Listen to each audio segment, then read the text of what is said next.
7.3 exercise की हम बात कर रहे हैं। चैप्टर का नाम है ट्राइंगल। ट्राइंगल चैप्टर 7 है। 7 का 7.3 7.3 यदि हम चालू करें तो 7.3 का जो पहला क्वेश्चन है जिसके करीबन 4 पार्ट हैं। कितने पार्ट दिख रहे हैं आपको? 4 पार्ट हैं। इसके अंदर क्या दे रखा है कि 2 ट्राइंगल दे दिए हैं, दोनों ट्राइंगल सिमिलर हैं, आइसोसेलेस है। आइसोसेलेस ट्राइंगल की क्या कंडीशन होती है कि ये वाली साइड ये बराबर होगी और ये वाली साइड इस साइड के बराबर होगी। इन दोनों ट्राइंगल का जो बेस है वो सेम है। कौन सा? BC। BC इसके अंदर भी है, ऊपर वाले के अंदर भी। मतलब क्या हो गया? ये ट्राइंगल हो गया, ये इसको नाम दिया ABC। ये ट्राइंगल हो गया DBC। ये साइड इसके बराबर, ये साइड इसके बराबर, ये साइड दोनों की कॉमन आ गई।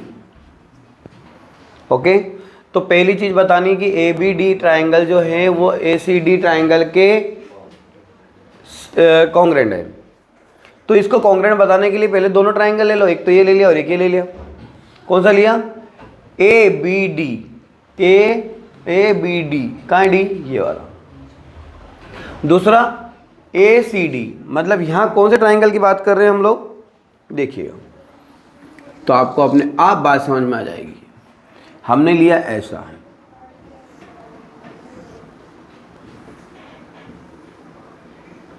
ये A, ये B, ये D और ये C। ठीक है, ABD ACD दोनों में देखो कि जो AB साइड है वो AC साइड के इक्वल है, दिख रहा है ऊपर। और AD दोनों में क्या है? कॉमन साइड है, दीवार का काम कर रही है। और BD is equal to CD by definition of isosceles triangle. Isosceles triangle की डेफिनेशन के अकॉर्डिंग उसकी दो साइड्स क्या होती है? इक्वल होती है। ये भी क्लियर हो गया। तो इन दोनों ट्राइंगल क्या हो जाएंगे? कॉन्ग्रेंट हो जाएंगे। रीजन क्या है? साइड साइड के इक्वल है। ये साइड इस साइड के बराबर है और ये साइड इस साइड के बराबर। तो साइड से दोनों ट्राइंगल क्या हो जाएंगे? कॉन्ग्रेंट हो गए। यदि कॉन्ग्रेंट हो जाएंगे तो इनके बनने वाले एंगल भी क्या हो जाएंगे? इक्वल हो जाएंगे। मतलब चाहो तो हम लिख दो कौन सा? Angle BAP is equal to angle CAP। Reason क्या हो जाएगा? CPCT। इसकी यहाँ जरूरत नहीं है हमको, हमारा क्वेश्चन पहला सॉल्व हो गया, लेकिन इसकी रिक्वायर्ड हमको सेकंड वाले में पड़ेगी। कैसे पड़ी? अब हमारे पास जो दूसरी चीज प्रूव करना है ABP और ACP, ये वाला ट्राइंगल ले लिया। मतलब ये पहले का काम खत्म। अब जैसे ही हम दूसरे पे जाते हैं तो हमारे पास कौन सा ट्राइंगल आ गया? ये पूरा ABPC। ये साइड इस साइड के इक्वल है, AB equal AC। Reason equilateral triangle कि isosceles triangle? Isosceles triangle. Okay, और ये एंगल और ये एंगल कैसे हो गया? BAP और CAP। ये वाला एंगल कहाँ से? जब दोनों ट्राइंगल कॉन्ग्रेंट है तो उनका एंगल भी क्या होंगे? इक्वल हो जाएंगे। दोनों में दीवार का काम कौन कर रही है? ये साइड दीवार का काम कर रही है। तो इस तरह से कॉमन साइड हो गई तो दोनों ट्राइंगल क्या हो जाएंगे? कॉन्ग्रेंट हो जाएंगे। कैसे? Side angle side angle sides. Okay, अब आगे का पार्ट देखते हैं, पार्ट नंबर 3। अब देखिए हम बात करेंगे थर्ड पार्ट की। इसकी थर्ड पार्ट में क्या दे रखा है कि जो AP है, कहाँ AP? ये वाली AP लाइन, ये बाइसेक्ट कर रही किसको? एंगल A को।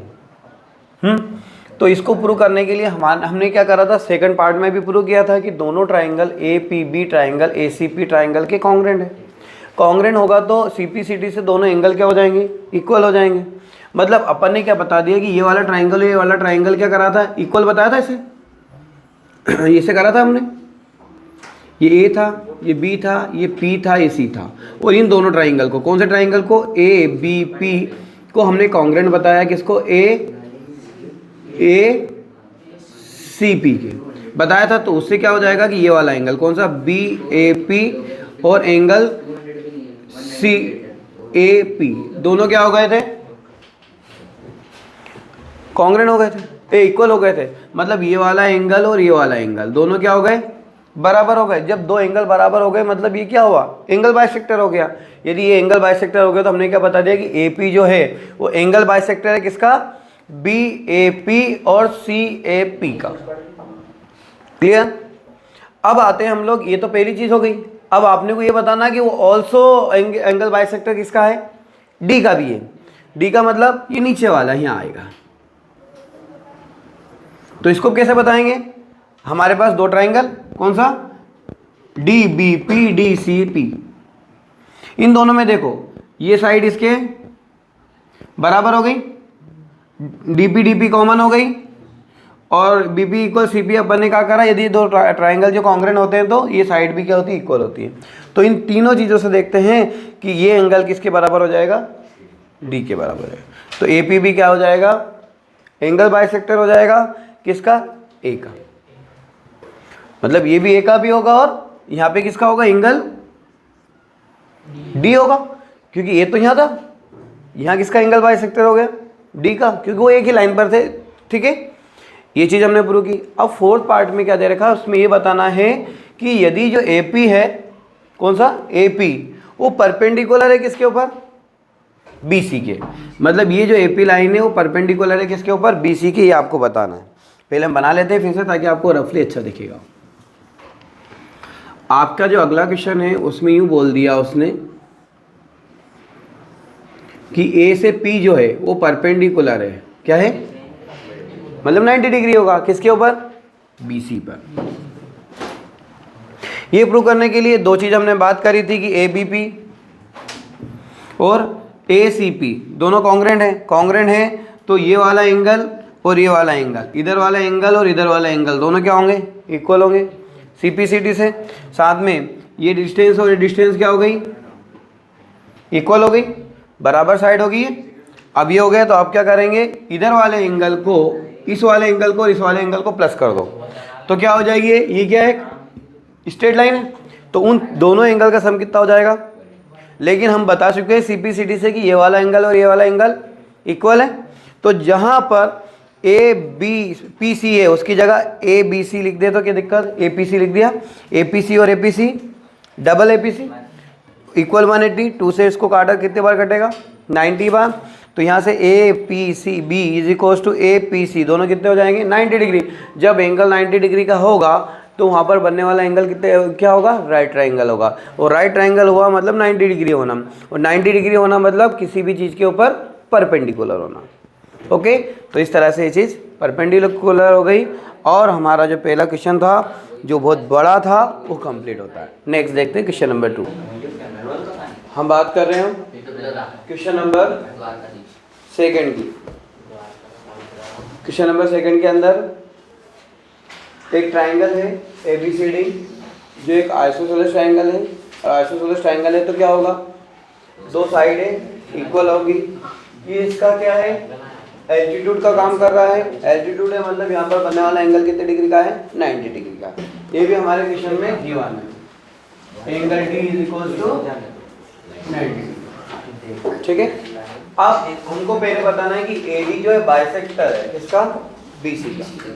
तो हम दो ट्राइंगल ले लेंगे, ए बी डी और A C D. Okay, A C D, A B D और ए सी डी, दोनों ट्राइंगल में ए बी साइड ए सी के बराबर दे रखिए, डी एंगल डी के बराबर, ईच 90 डिग्री। अब साथ में एडी काय का काम करेगी, वॉल का, दीवार का काम करेगी, दीवार का काम करेगी। तो दोनों ट्राइंगल ए बी डी और ए सी डी क्या हो जाएंगे, इक्वल हो जाएंगे। ये आरएचएस क्या होता है, राइट एंगल, हाइपोटेन्यूज और side, one side, right triangle, hypotenuse ये and one side, right triangle, hypotenuse one side, right triangle, hypotenuse one side. Hypotenuse मतलब जो सबसे बड़ी साइड होती है। तो इन दोनों साइड, तो उसमें क्या हो जाएगा, दोनों ट्राइंगल कॉन्ग्रेंट हो जाएंगे, कॉन्ग्रेंट हो जाएंगे। तो बीडी किसके इक्वल हो गया, सीडी के। तो बीडी सीडी के इक्वल हो गया, तो डी क्या हो गया, मिड पॉइंट हो गया। यदि मिड पॉइंट होगा तो obviously बात है एडी बाइसेक्ट करेगा।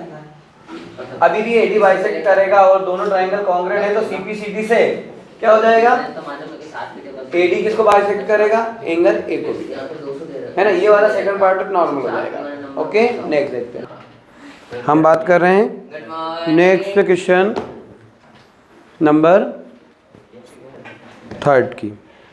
क्वेश्चन नंबर 3 जो है आपका, थर्ड में आपके पास दे रखे हैं दो ट्राइंगल्स हैं, ट्राइंगल ABC है और ट्राइंगल PQR है। ये दोनों ट्राइंगल जो है, इन दोनों ट्राइंगल में एक मीडियन है,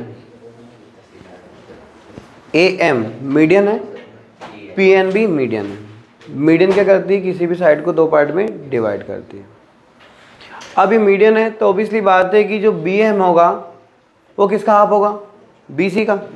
हमने क्या बोला, कोई भी मीडियन जो होती है किसी साइड को दो बराबर पार्ट में डिवाइड करती है, तो BM किसके बराबर होगा, आधा होगा किसका, BC का। QN किसका आधा होगा, QR का होगा। ओके, और BM is equals to QN। क्यों हो गया, BM is equals to QN क्यों हो जाएगा, क्योंकि हमारे क्वेश्चन में दे रखा है कि BC किसके बराबर है, तो यहाँ BC और यहाँ QR दोनों चीज़ें एक हो जाएगी। यदि ये दोनों चीज़ें एक हो गई तो ये चीज़ क्या हो जाएगी, BM किसके बराबर हो जाएगा, QN के बराबर हो जाएगा। अब हमको बताना है कि ट्राइंगल ABM जो है PQN के बराबर है। कौन सा, ABM PQN। AB side PQ के साइड बराबर है, AM और PN दोनों क्या है, मीडियन है, और ये भी बराबर अपने क्वेश्चन में दे रखी है। और BM किसके बराबर है, QN के। कहाँ से आया, ऊपर से अपन ने निकाला। ठीक है, तो ये दोनों ट्राइंगल क्या हो जाएंगे, क्यों, ये साइड इसके बराबर, ये साइड इसके बराबर, ये वाली साइड इस साइड के बराबर। अब आते हैं कौन सी चीज़ बतानी सेकंड में, कि ट्राइंगल ABC और ट्राइंगल PQR दोनों कॉन्ग्रेंट है। ये प्रूव करने के लिए हमने ट्राइंगल लिया ABC और एक लिया PQR, दोनों ले लिया। तो एंगल B और एंगल E बराबर है, क्यों, क्योंकि ABM ट्राइंगल जो है PQN ट्राइंगल के कॉन्ग्रेंट है। कॉन्ग्रेंट होगा तो एंगल B किसके बराबर हो जाएगा, एंगल Q के बराबर हो जाएगा। कैसे, रीजन क्या है, CPCT। तो CPCT से दोनों इक्वल हो गए, PQ equal PQ and AB, ये दोनों चीज़ें क्वेश्चन में दे रखी है। और BC किसके बराबर है, QR के बराबर है। ओके, तो इन दोनों चीज जो भी गिवन के अंदर चला गया आपका BC is equal to QR। ठीक, तो दोनों ट्राइंगल क्या हो जाएंगे, कॉन्ग्रेंट हो जाएंगे। कैसे होंगे, side angle side angle side, ये एंगल एक साइड हो रही है तो जाएगा कैसे, साइड एंगल साइड से दोनों ट्राइंगल क्या हो गए, कॉन्ग्रेंट हो गए। ओके, नेक्स्ट क्वेश्चन देखते हैं। देखिए क्वेश्चन नंबर जो है 4 आपको खुद को करके देखना है, फिर भी नहीं आता है तो बिल्कुल कमेंट बॉक्स में लिखिएगा, अपन उसको रिजॉल्व करेंगे। अब हम बात करते हैं क्वेश्चन नंबर 5 की। 5 जो है वो भी बहुत सरल क्वेश्चन है। उसके अंदर एक ट्राइंगल दे रखा है ABC, जो एक आइसोसेलेस ट्राइंगल है। और आइसोसेलेस ट्राइंगल होता है तो क्या होता है, दो साइड बराबर होती है, साथ में परपेंडिकुलर दे रखा है। परपेंडिकुलर होता है तो क्या होता है, एंगल कितने डिग्री का होता है, 90 डिग्री का होता है। सारे कंसेप्ट वही हैं जो कंसेप्ट, क्योंकि कंसेप्ट चेंज नहीं होते हैं। ठीक है, ये हो गया। तो हमको ये बताना है कि एंगल B किसके बराबर है, एंगल C के बराबर। हमने दो ट्राइंगल ले लिए, कौन सा, ABP APC ACP है ना, लिए दोनों ट्राइंगल। दोनों में देखो PP एंगल दोनों में इक्वल आया, रीजन इस 90 डिग्री, परपेंडिकुलर है तो 90 डिग्री हो गया। और AB साइड किसके इक्वल है, AC के।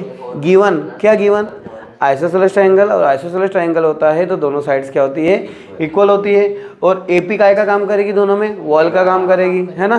तो ये दोनों भी कॉमन हो गए, तो दोनों ट्राइंगल कॉन्ग्रेंट हो गए। कैसे, RHS। What is the full form of RHS, right hand side नहीं होता है, right angle hypotenuse and one side, that is called RHS for triangle. But RHS also called right hand side in other form, है ना। Other form में right hand side होता है, लेकिन अभी हम ट्राइंगल पढ़ रहे हैं और ट्राइंगल की प्रॉपर्टी होती है right angle hypotenuse and one side. ठीक है, तो एंगल B किसके इक्वल हो जाएगा, काय के कारण, CPCT। Full form of CPCT, congruent triangle, है ना। ओके, तो इस तरह से आपकी 7.3 एक्सरसाइज कंप्लीट होती है। Thank you very much.